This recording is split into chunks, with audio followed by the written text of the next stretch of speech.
Hello दोस्तों, मैं हूं doctor Monali Shah, clear skin and hair remedy clinic से चीफ डर्मेटोलॉजिस्ट।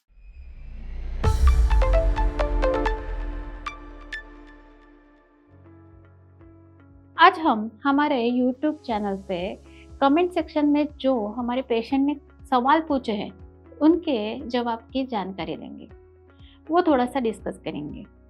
तो पहले चले ये देखते हैं कि पंकज सर है, उन्होंने पूछा है कि उनका हेयर फॉल ज़्यादा हो रहा है, तो उनके मेन रीजंस क्या हो सकते हैं हेयर फॉल के लिए। तो हेयर फॉल के लिए काफ़ी सारे रीजंस हैं।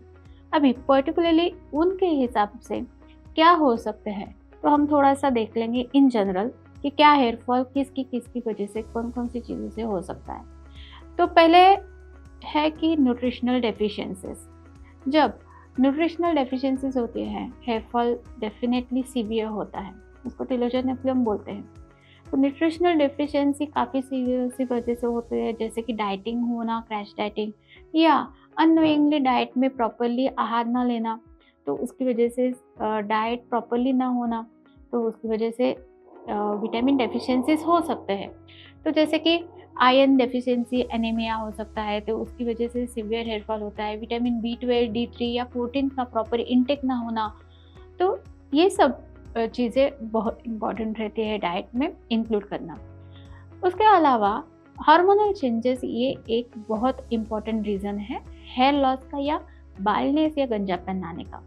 तो जब हार्मोनल चेंजेस होते हैं या जैसे हार्मोनल चेंजेस ना भी हो बट जेनेटिकली प्रीडिटरमाइंड, ये इसको एंड्रोजेनेटिक एलोपेशिया कहलाता है, कि जो काफ़ी सारे मेल पेशेंट्स में या इवन फीमेल पेशेंट्स में भी दिखाई देता है, जिसको हम मेल पैटर्न बाल्नेस या फीमेल पैटर्न बाल्नेस कहते हैं।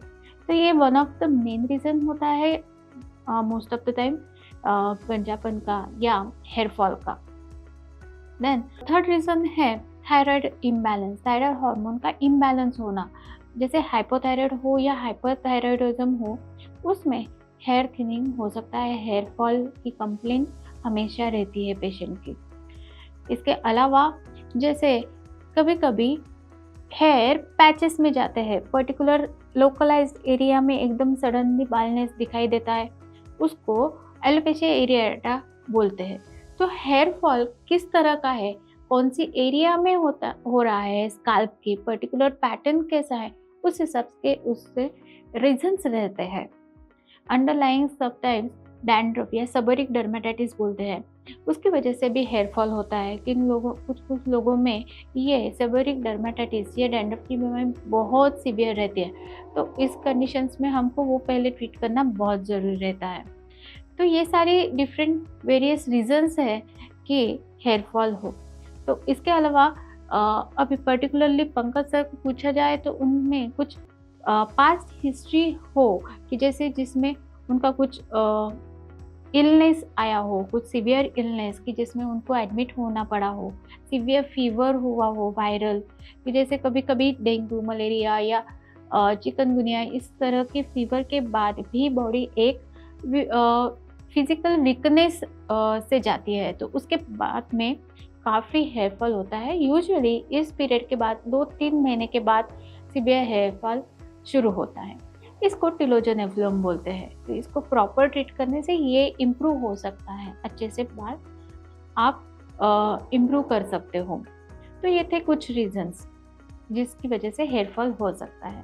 तो पंकज जी, आपको अभी समझ में आया होगा कि हेयर फॉल कौन से रीजंस की वजह से होता है। तो दोस्तों, ऐसे ही आपको टिप्स मिलते रहेंगे हमारे ये यूट्यूब चैनल के द्वारा।